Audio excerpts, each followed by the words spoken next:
நம்ம மீனவர்களுக்கு இருக்கக்கூடிய மிகப்பெரிய பிரச்சனை என்ன? இலங்கை கடற்படையால் ஏற்படுகிற தாக்குதல். இதுல நாம் தொடர்ந்து அதில் ஈடுபட்டு கண்டிக்கிறோம், போராட்டம் நடத்துகிறோம்.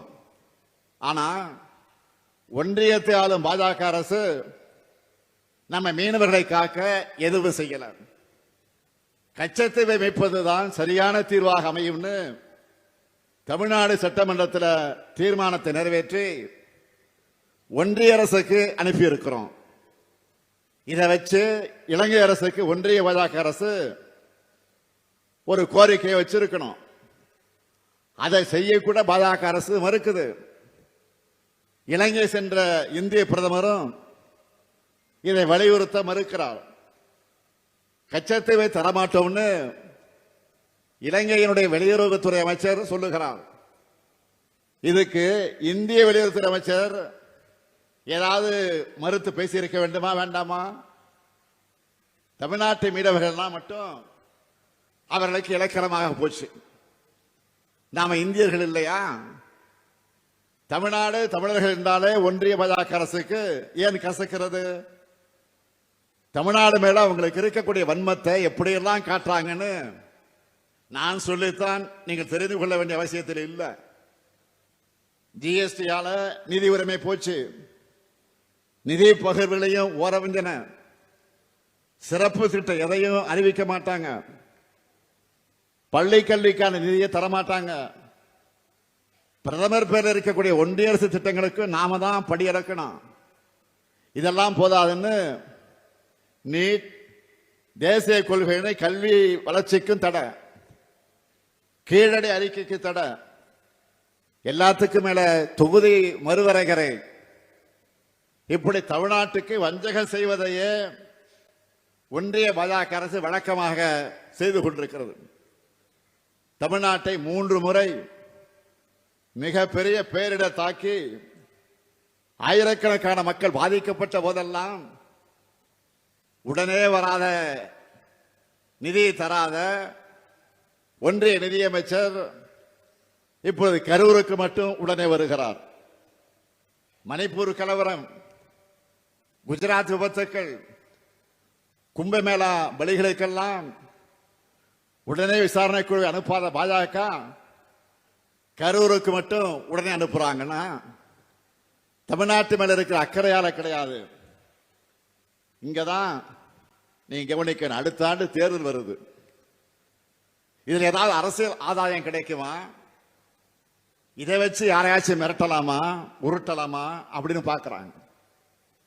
யாருடைய ரத்தத்தையாவது உறிஞ்சி உயிர் வாழ துடிக்கிற ஒட்டுண்ணியாகத்தான் பாஜக இருக்குது.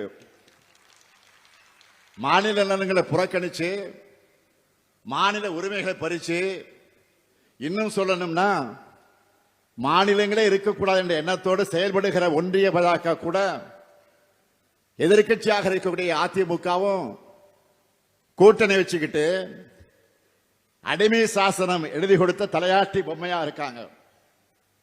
பாஜகவை அதிமுக ஆதரிப்பதற்கு ஏதாவது கொள்கை அடிப்படை இருக்கா? பொது காரணம் இருக்கா? மக்கள் நலன் அடிப்படையா ஏதாவது இருக்கா? குறைந்தபட்ச செயல் திட்டம் ஏதாவது இருக்கா? எந்த கோரிக்கையாவது முன் வச்சு கூட்டணி சேர்ந்திருக்கிறாங்களா? எதுவும் கிடையாது.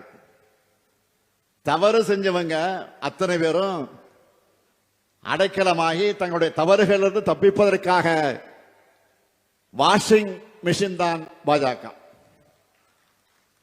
அந்த வாஷிங் மிஷின்ல உத்தமராகி விடலாம்னு குதிச்சிருக்கக்கூடிய மாண்புமிகு எதிர்க்கட்சி தலைவர் எடப்பாடி பழனிசாமி அவர்களை எப்படி பயன்படுத்தி இருக்கிறாங்க என்றால், கூட்டத்துக்கு கூட்டம், மேடைக்கு மேடை, தெருவுக்கு தெரு சென்று நம்முடைய கூட்டணிக்கு யாராவது வருவாங்களான்னு ஆள் சேர்ப்பதற்கான அசைன்மெண்ட்டை கொடுத்திருக்கிறாங்க.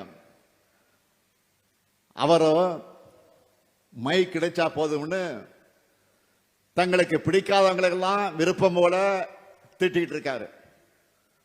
தமிழ்நாட்டின் நலன்களையும் தமிழ்நாட்டு மக்கள் மேலையும் உண்மையான அக்கறை கொண்ட யாரும் பாஜகவோட கூட்டணிக்கு போக மாட்டாங்க. ஏன்னா நாட்டு மக்களை துண்டாடும் RSS இயக்கத்தோட கொள்கைகளை முழு வீச்சில் செயல்படுத்தி இருக்கக்கூடிய அரசியல் முகம் அதிகார பலம் தான் பாஜக.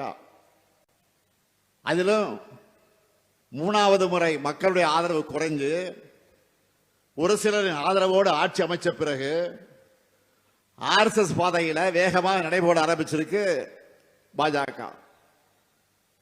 பெருந்தலைவர் காமராசரை கொல்ல முயற்சித்த RSS அமைப்போடு நூற்றாண்டுல அவங்களுடைய செயல் திட்டத்தை வேகப்படுத்தி இருக்காங்க. வரலாறு முழுக்க இவங்களுடைய கொள்கை திட்டங்களுக்கு எதிராக நின்று தமிழ்நாட்டையும் தமிழ்நாட்டு மக்களை காக்கின்ற நம்முடைய பணி அடுத்து அமையவிருக்கக்கூடிய திராவிட மாடல் 2.0 தொடரும். செய்திகளை உடனுக்குடன் தெரிந்து கொள்ள கீழ்கண்ட கேபிள் மற்றும் DTH நெட்வொர்க்குகளில் எம்நாடு செய்தி தொலைக்காட்சியை காணுங்கள். பாதகம் செய்பவரை கண்டால் நாம் பயம் கொள்ளலாகாது பாப்பா.